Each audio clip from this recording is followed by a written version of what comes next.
In China's Valley of the Kings, there stands a tall, carved stone. It marks the tomb of a woman who rose from lowly concubine to become Emperor of China, the only woman to dare claim that title. But China's female emperor has gone down in history as a controversial and deeply divisive ruler. To have a woman with such power really threatened the establishment. Not only did Wu Zetian rock the boat, in some ways she overturned it. It would have been a very dangerous thing to get in the way of Wu Zetian.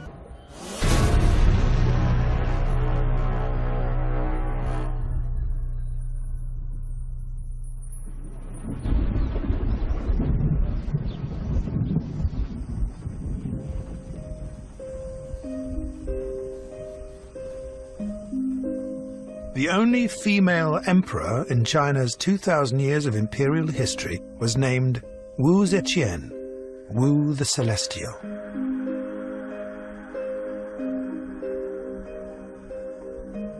She first entered court in 637 AD as a 13-year-old concubine, part of the harem of mistresses serving Emperor Taizong of the Tang dynasty. Tang Taizong had more than 100 concubines. By repute, she was beautiful, she was charming, she was entertaining. She also had a real zest for life. Concubine Wu soon got herself noticed. When she entered the palace, she quickly gained favor of this emperor, and her relationship became closer with the rise of her influence at court. And she proved to be politically very, very skillful, and she's very shrewd. When the old emperor died, Wu Zetian became at first concubine to his son, Gaozong. Then in 655, he made her his empress. But Emperor Gaozong was a sickly man. And gradually, Wu became the real power behind the throne. Until in 690, with her husband dead, Wu Zetian stepped from the shadows and declared herself emperor. Yet China's ancient chroniclers were scathing in their accounts of her rise to power. History tells us a really dark and bleak picture about Empress Wu. One of the most brutal stories we have is that she killed her own child just to frame the previous empress and gain station at court. We're also told that Wu Jiao had her two rivals' legs and arms cut off and then dipped them in a vat of wine and let them slowly bleed to death. So this paints a picture of a devious, manipulating, calculating, self-serving, and absolutely ruthless virago, hell-bent on power.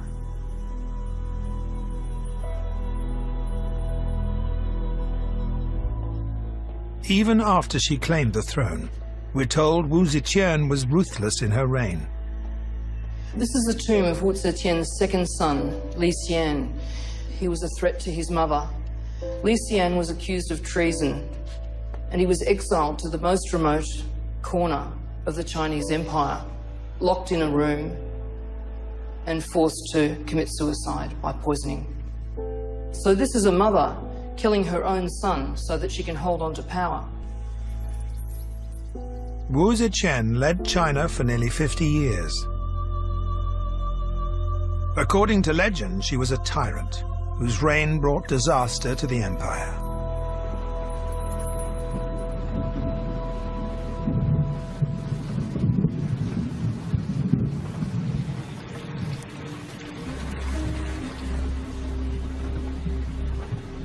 Now, archaeologists are unearthing new evidence that challenges this version of Wu's story.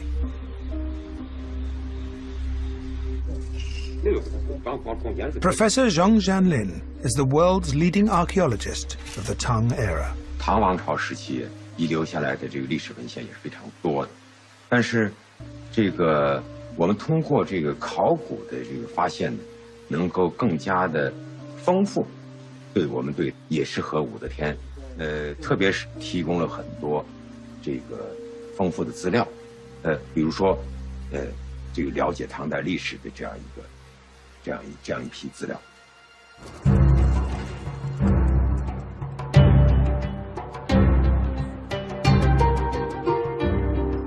Today, the city of Xi'an has grown to encompass old Chang'an, Wu's capital. With a population of 12 million, Xi'an is rapidly expanding. It's also home to Professor Zhang's conservation facility.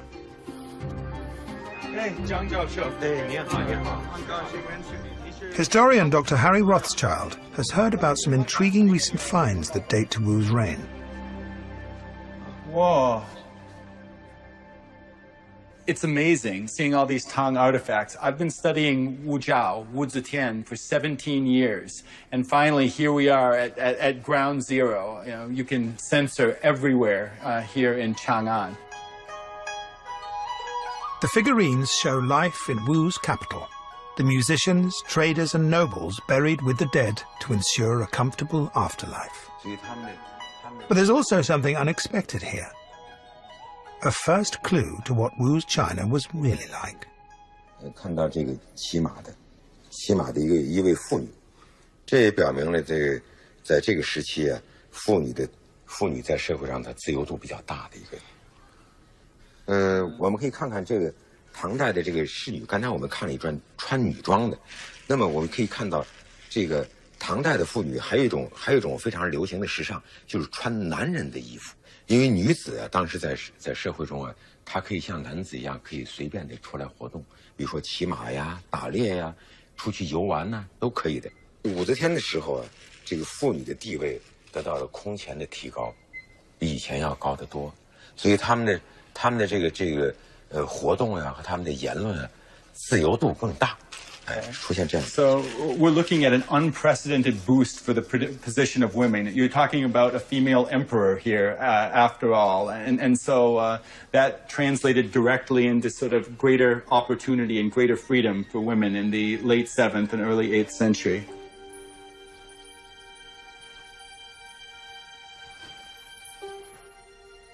It seems like there may be more to Wu Zetian than meets the eye. Ancient chroniclers denigrated her reign. But many recent tomb discoveries, like the women in men's clothing, hint at a rather different story.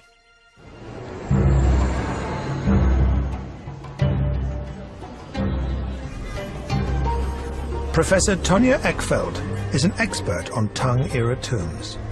She's on her way to see one of the most amazing archaeological finds in all Chinese history.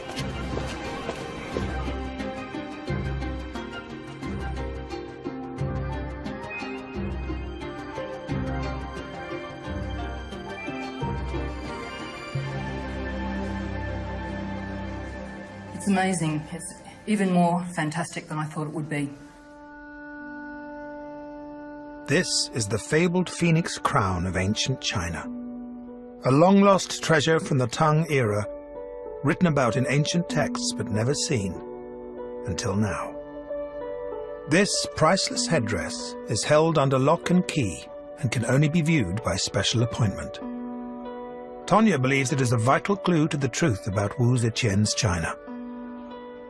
There's an enormous amount to investigate in this piece.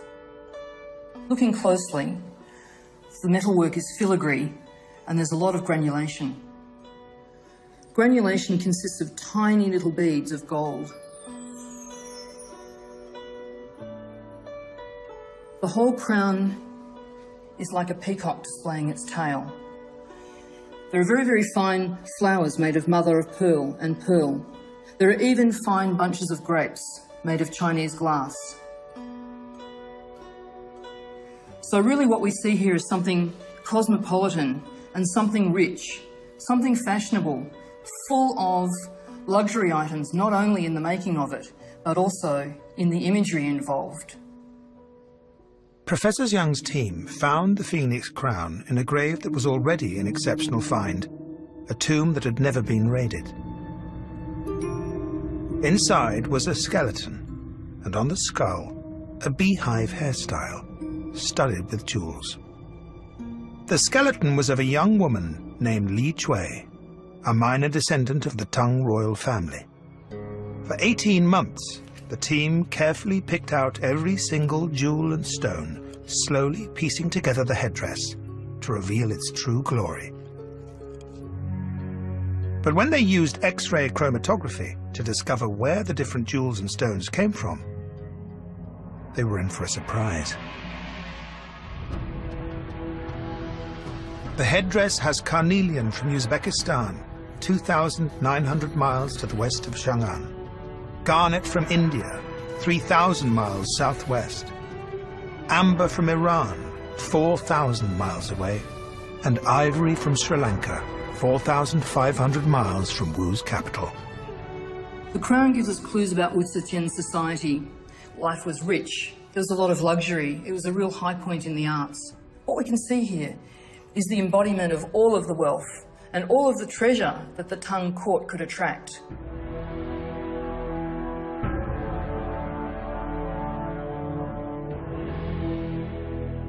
Li Chui wasn't even a princess, yet she was buried wearing this priceless headdress. Clear evidence of the extraordinary wealth of China at the time. Her tomb holds one final secret.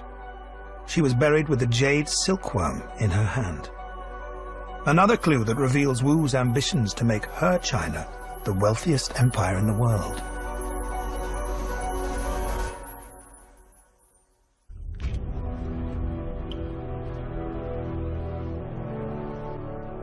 In 7th century China, a woman named Wu Zetian rose from lowly concubine to empress. With her husband, the emperor Sig, she ruled the empire in all but name. Ancient chroniclers dismissed her reign as a time of calamity. But today's experts think the truth may be very different. In a tomb 50 miles northwest of Wu's capital city, Chang'an, Tonya Eckfeld is investigating murals that provide strong evidence of Wu's influence and power. Here we can see a mural of foreign ambassadors coming to court. Ambassadors came from far and wide. In this mural we can see a Mongolian, a Korean, and a tonsured monk, perhaps from Rome or Syria. There's a man from Xinjiang, from Greece, and from Persia. It's interesting because we can see that the ambassadors are in quite subservient positions. Their hands are clasped before them and seem quite in awe of the situation. The mural suggests that Wu Zetian was a respected international leader of her time. I think Wu Zetian was a consummate politician. She saw advantage in the use of diplomacy rather than warfare, and led a society that was quite open and open to foreigners. Many foreigners at high level beat a path to her door.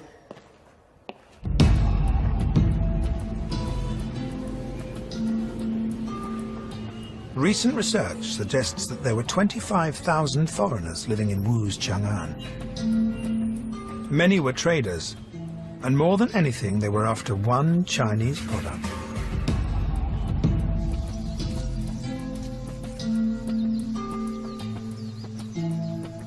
Since the 4th millennium BC, China had produced the finest quality silk. By Wu's era, the demand for Chinese silk had made it as valuable as gold. The ancient trade routes of the Silk Road began in Chang'an, spreading east and west, linking China to other nations. But by the mid-7th century, bandits and robbers threatened to stop trade in its tracks. New discoveries reveal Wu Zetian's masterstroke. She built military outposts far into Central Asia, securing safe passage all along the Silk routes.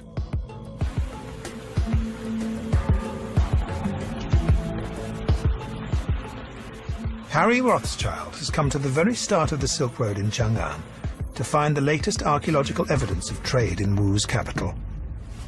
This is incredible. We've been allowed to come right down here into the Western Market. We're standing right on the edge of the canal, looking right across into this square where you had all of these stalls arrayed, where rows of ironmongers and butchers and tanners and silversmiths, goldsmiths, calligraphy brush salesmen would be arrayed, where you could find anything under the sun. If you get down closely here, you can see ruts that have been left in the earth from the carts that went over this bridge. You really feel the ambience of the Western Market. In Wu Zetian's Chang'an, the East and West markets marked the start of the Silk Road. In the West Market, goods from lands to the west of Chang'an were bought and sold.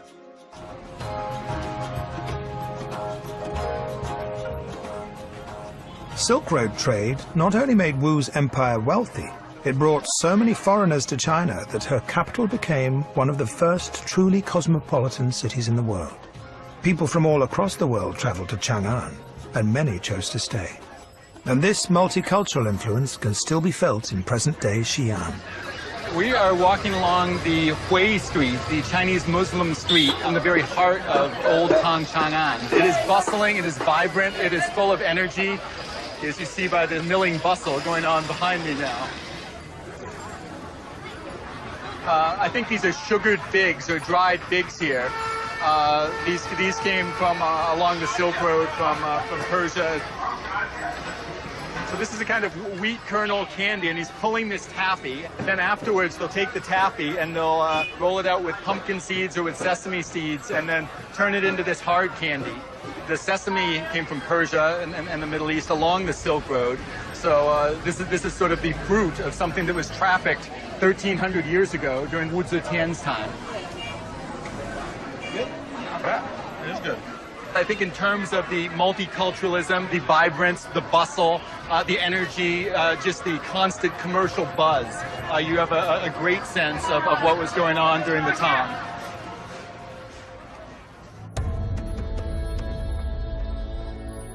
By 662, with her husband the emperor ill, Empress Wu Zetian was in effective control of the whole Chinese empire.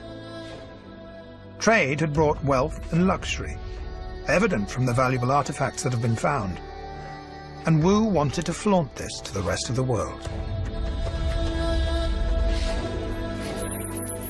To do this, she planned the expansion of the imperial palace on a scale never seen before.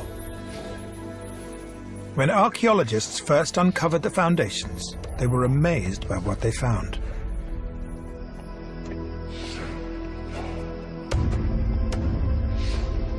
This is one of the huge gated entrances, rebuilt to scale on those very foundations.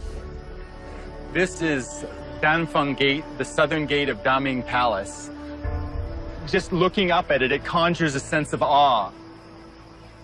For me, it's a statement. It provides a sense of imperial grandeur. It makes anyone sort of standing before the gate feel a sense of their own smallness and insignificance. Wu Zetian's Daming Palace was the largest in the world.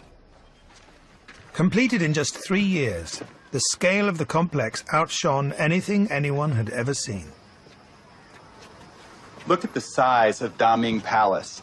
This is twice as big as old Pompeii. It's 5 times bigger than the Forbidden City of the Ming and Qing dynasty emperors. It's 22 times the size of the Acropolis.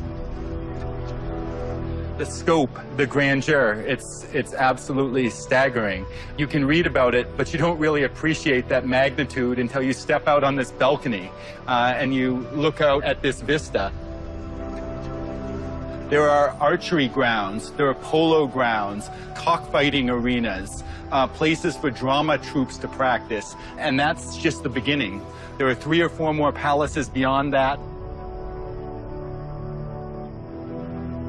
Emissaries coming from foreign countries would come in with their jaws dropping, with just a sort of starry-eyed wonder, and they would feel like they were looking at a celestial world, a paradise on earth.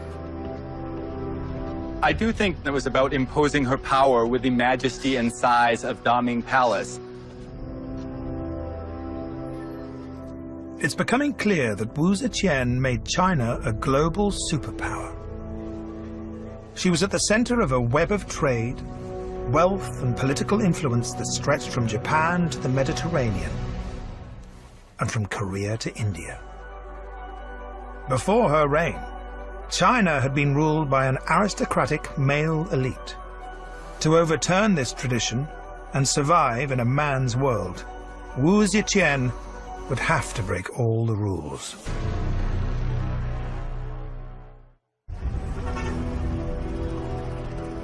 In the 7th century, Wu Zetian's capital city, Chang'an, was in a class of its own. So Chang'an during Wu Zetian's time would have been an absolutely massive city. There's supposed to be almost 1 million people living within the city walls and another 1 million outside, which just outclasses anything else in the world at that time.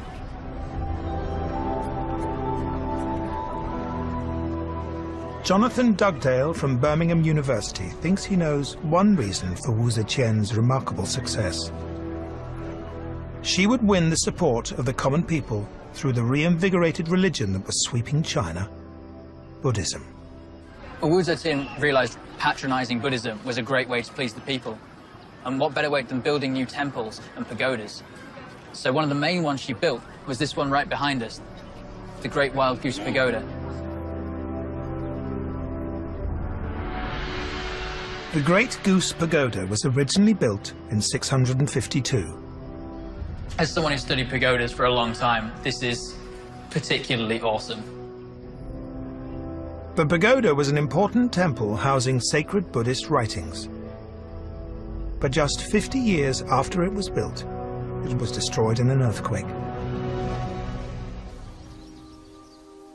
Wu, who had been brought up in the Buddhist faith, spending time in a nunnery, decided to rebuild the pagoda, but on a much bigger scale. Jonathan suspects that this new building was a record breaker, and that Wu surpassed herself in her desire to make her mark in her people's faith. And he thinks he can prove it. I would really like to find out how tall this building was when Wu Zetian rebuilt it, because it'd be really interesting if she's decided to build it significantly bigger for a reason.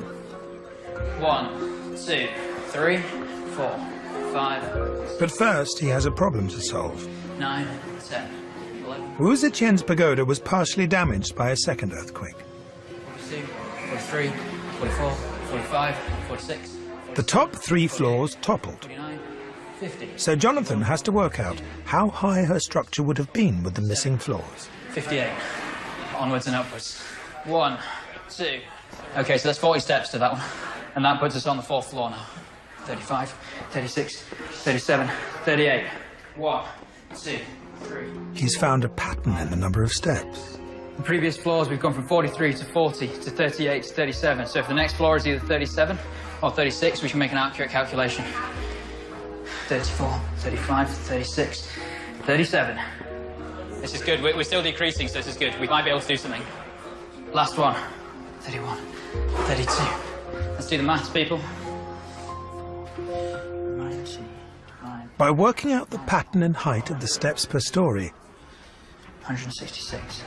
Jonathan calculates with the missing 3 floors, the true height of Wu's pagoda was close to a staggering 300 feet high. Which would have made it not only the tallest brick pagoda in Asia, but possibly one of the tallest buildings in the world at that time.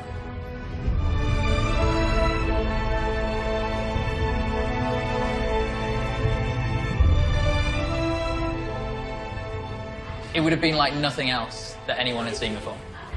In the cityscape now, it still looks impressive, but in those days it would have soared above absolutely everything else in the city. Wu built this record-breaking structure as a statement, targeted directly at her people. There's so many different things she stands to gain from building a massive pagoda in such a visual space like this. The majority of the population of Chang'an at this time are Buddhist, and they will see that she is supporting Buddhism, she's supporting their religion.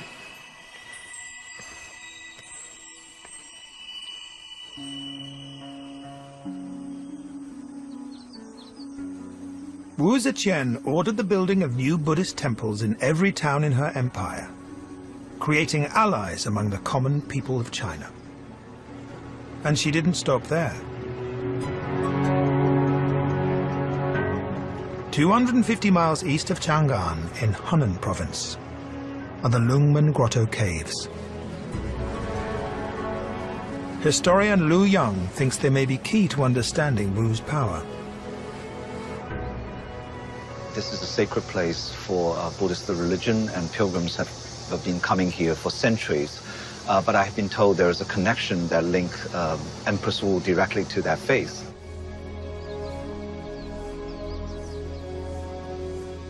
Members of the elite paid vast sums to carve small caves into this sacred hillside. There are over 1,400, housing over 100,000 Buddha figures.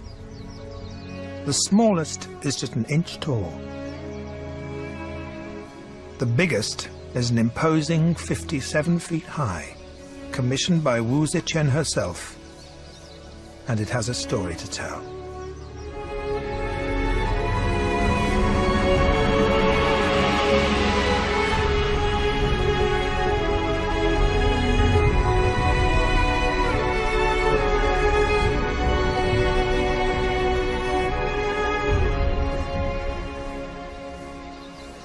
Wow, isn't this impressive?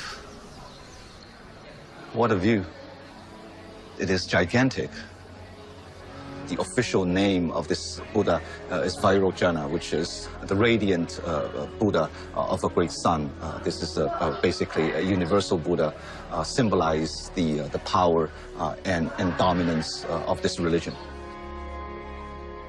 Wu Zetian wanted to put herself at the heart of Buddhism in the eyes of her people. To do this, it's possible she took one audacious step and ordered the statue to be carved in her own image. The legend says that this statue actually is modeled on her face. She wants to make this a statement of her power. This will give her more credibility because this is the age of Buddhism and there's a massive follower of this particular religion. And by creating this temple, she basically put herself on the center stage of not just religious action, but also the society in general. You know, seeing this with your own eyes is an incredible experience.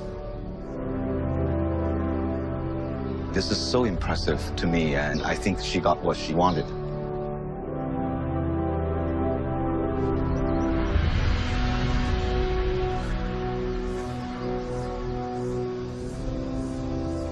The Lungmen Grottos and the Great Goose Pagoda suggest that Wu Zetian was a skillful tactician who knew how to use religion to promote her own status and keep her empire happy.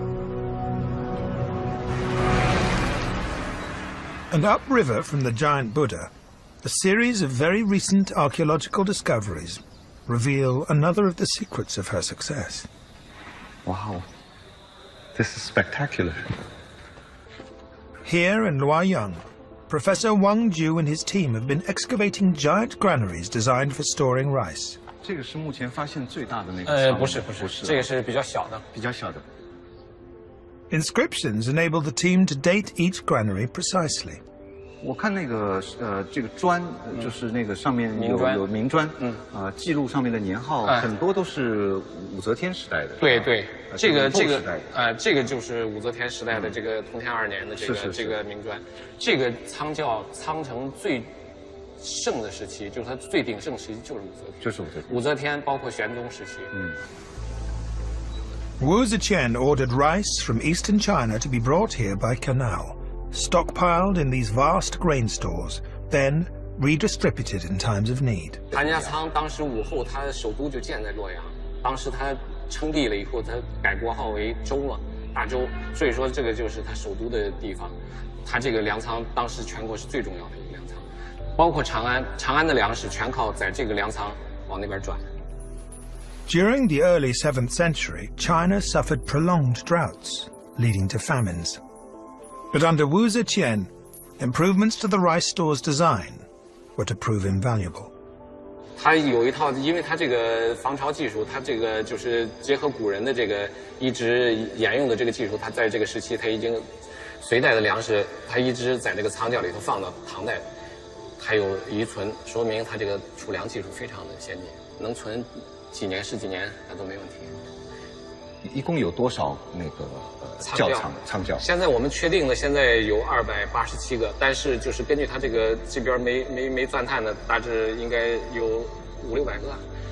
就是刚才那个文献记载，就通典里头有个文献记载，当时全国的那个总储量，就国家的这个粮仓的总储量，一共是1260多万担。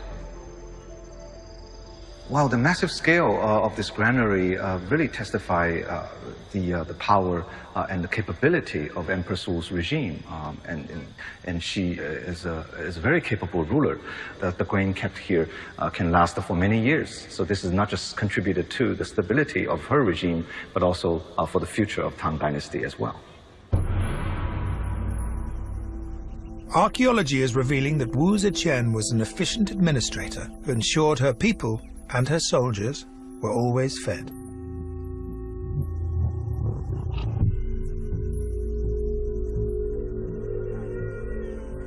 But despite her successes, as a woman, she could never rely on the support of the aristocratic establishment. She needed allies. So, in a radical break with tradition, Wu allowed commoners to join in the administration of her government. She encouraged women to be entrepreneurs and permitted Chinese women to divorce and marry freely for the first time. And in a moment of breathtaking audacity, she even appointed a female prime minister by the name of Shang Guangguanar. Harry has been told of evidence Professor Zhang's team have found in recent excavations of the prime minister's tomb, suggesting her life had a controversial final chapter. This is Shang Guangguanar's epitaph. I've been waiting since September of 2013 when this was excavated for a chance to actually see this in person, and it's finally happening today, so I am ecstatic. 那么还要介绍他死亡的原因和死亡的年龄也要做介绍。 This says she had 47 springs and autumns at the time of her death. 就是那个她年龄的死去的时候。对，死去的时候。 But when Zhang's team found the prime minister's tomb, it had been purposely destroyed. And this destruction is key to understanding why the bleak picture of Wu Zetian has been passed on through the centuries. 因为他过去他这个墓是用砖来做的墓室，可是我们发掘下去以后，这个砖全部被拆掉了。 This was thorough, kind of malicious and intentional destruction that had been done to the tomb. 从我们现在看的情况，他原来他这个墓室里边应该它是有棺床，就是用砖铺起来一个放棺材的那个棺床，应该可能有这样的东西。再一个呢，墓室里边可能当时是有壁画的，但是这个墓室全部被破坏了，我们现在什么都看不到了，只保存下来现在这个墓志。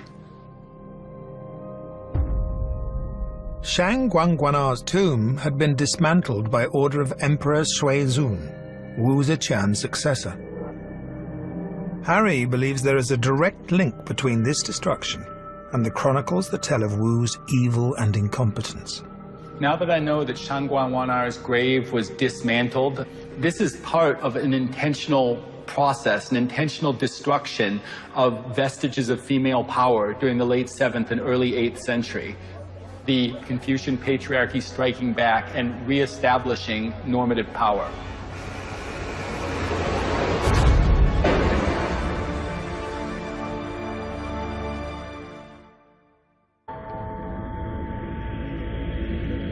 By 690 AD, Wu Zetian had ascended the throne to become the first female emperor ever to rule the Chinese Empire. But her opponents were determined to unseat her. She had annihilated many of her enemies. But where there's power, there are always rivals, and there's always a contest. Although there is clearly more to Wu Zetian than the ancient writers led us to believe, It has also emerged that some of the tales of her callousness were not just propaganda. Art historian Dr. Jenny Liu has discovered new texts in the tomb of Wu's great-granddaughter, Princess Yongtai, that suggest even blood knew no mercy. I've studied other princess epitaphs as well, and this is a passage here which I've never seen. You have the character for anger, okay? And anger at the two boys and their secret medicine. So this passage tells you what happened to Princess Yongtai. These are characters that are usually used for the miscarriage or the loss of a child. And it is the Zhang brothers' secret medicine or poison that made her miscarriage, leading to her death. This refers to Wu Zetian because it's very possible that she was the instigator of the poison. The Zhang brothers were very close to her, and they did her bidding. And she was known to have pitted people against each other in court, and she would cause one to poison or kill the other. And she did this with officials, and now it seems maybe she did it with her relations, her kin. And what's the motive? Why? Why did she want the princess dead? She was bearing the child of two of the strongest clans in contention for the throne. And it might be possible that she did not want this child to be born, no matter the gender. It would have been a very dangerous thing to get in the way of Wu Zetian.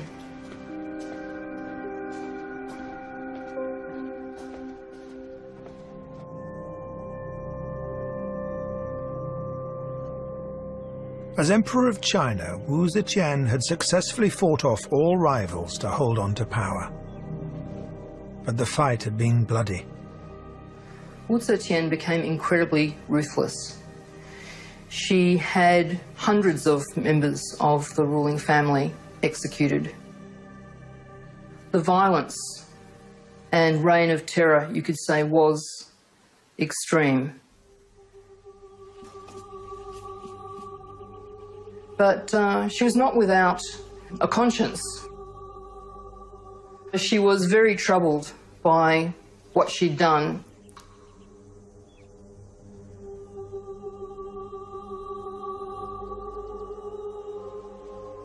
With her mind turning towards her afterlife, Wu wanted forgiveness of her sins. She wrote a confession and had it engraved onto a golden tablet, and had that tablet taken to a holy place to perform a sacred ritual.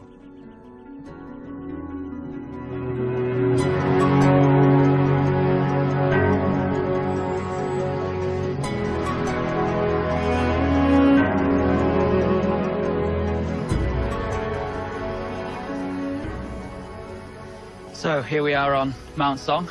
It's the central of the 5 sacred peaks of ancient China. And it became a very important place in Wu Zetian's later life. In the year 700, Wu Zetian came to this mountain. She had a golden tablet made on which she inscribed her sins, which was then cast down the mountain as a form of absolution. And we know precisely what that gold tablet said, because nearly 1,300 years later, a farmer found it lying in the earth on the mountain slopes.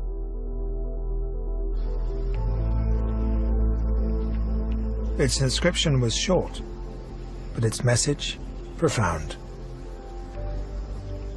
It said, "The ruler Wu Jiao admires the true Tao with its long-lived immortal spirits. Her servant has been commissioned to go reverently to the pinnacle of the central peak of Mount Song and cast the golden tally that might expiate her sinful nature." What you can tell by the fact she's throwing away this tablet in such a visible fashion is that she's really trying to demonstrate to other people that she was repentant. It's a very visible ceremonial thing. It's saying, I have sinned and I wish to be absolved of these sins. And whether she actually believed that was the case or not, I think is less important than the impression it would create to other people.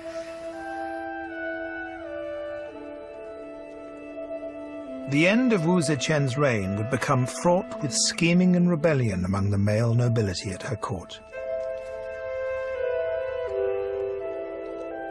The higher she goes, she becomes a tall poppy, she becomes a bigger target.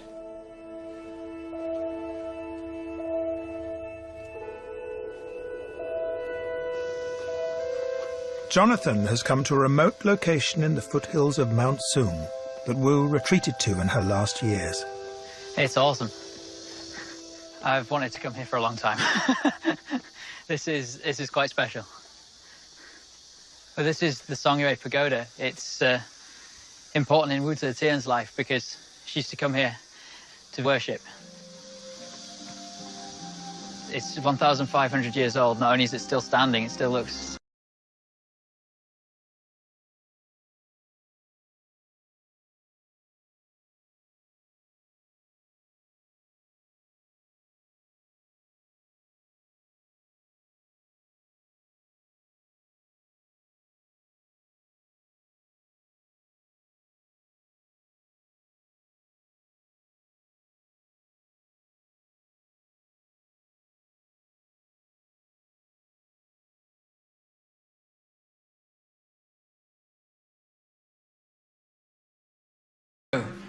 Wu Zetian would have come into probably into this very building, because this is the original structure from 1,500 years ago. I've never seen anything like this before. This is a phenomenal building. You can feel why Wu Zetian would want to come here. I mean, Chang'an at this time is politically very difficult, and she wants to come here to just escape all that. It's a place of safety and refuge.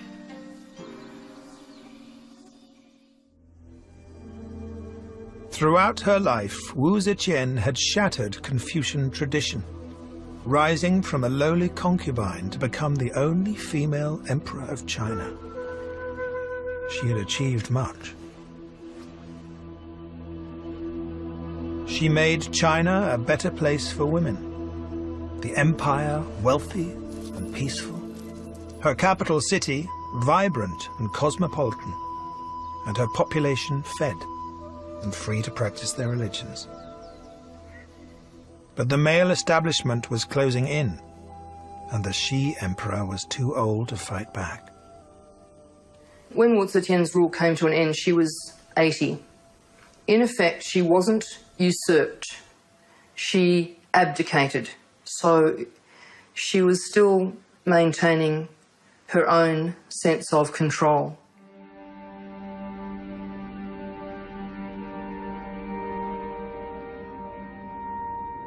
She lived for a few more months, and she went quietly. Her time had come. Emperor Wu Zetian died in 705.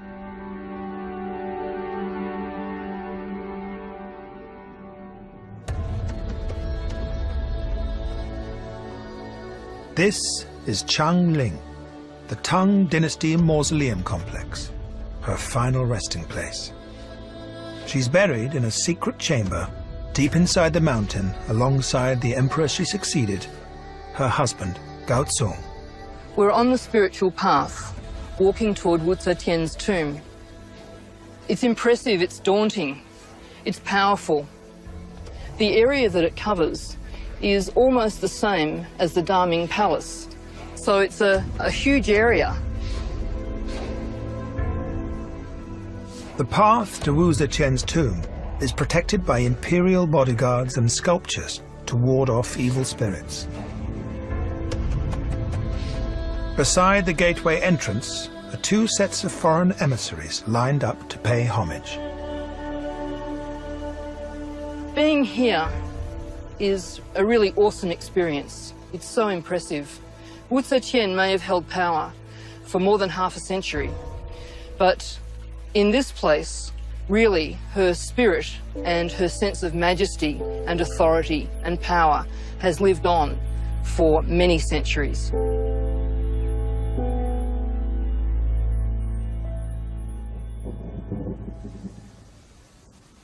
Standing alone at Changling is the carved stele, honoring Wu Zetian's resting place. By her decree, it was left blank, inviting historians to write of her achievements. And they did so, distorting her story for centuries.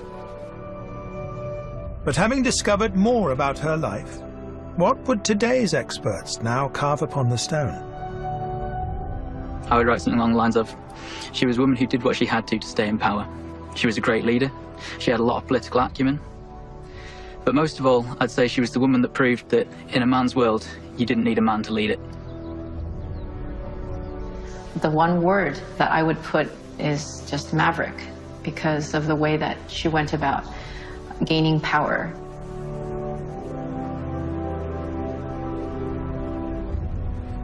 I'd write nothing. For her entire idiosyncratic, unprecedented political career defied labels, and for 1,300 years she's defied historical verdict. I think that the blankness of the stele is a perfect monument.